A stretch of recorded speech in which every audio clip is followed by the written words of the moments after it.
Hey, Apple Squad. It's Area 72-20WN3D, and iOS 26 just dropped a spam-slaying superpower, call screening. Tired of dodging shady unknown calls? This built-in beast asks callers why they're ringing, transcribes voicemails, and buries junk. Let's activate the magic and own your inbox. Fire it up in 3 shakes, update to iOS 26, dive into settings, tap phone, then silence unknown callers or the new call screening toggle. Pick your vibe, never, for full ring, ask reason, for the automated gatekeeper grilling callers like, state your name and reason, or silence, to shunt unsaved numbers straight to voicemail.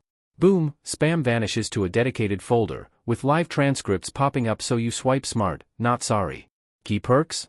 It's Apple-powered, no carrier drama, works on iPhone 15 or 14 Pro Max, spotting spam via AI smarts.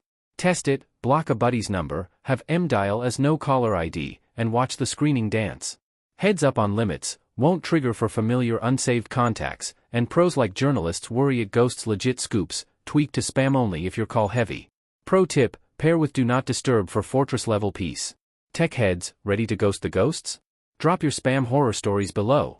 Smash like if this saves your sanity, subscribe to Area 72-20WN3D for iOS hacks, and hit the bell. Apple, you're killing it, stay tuned.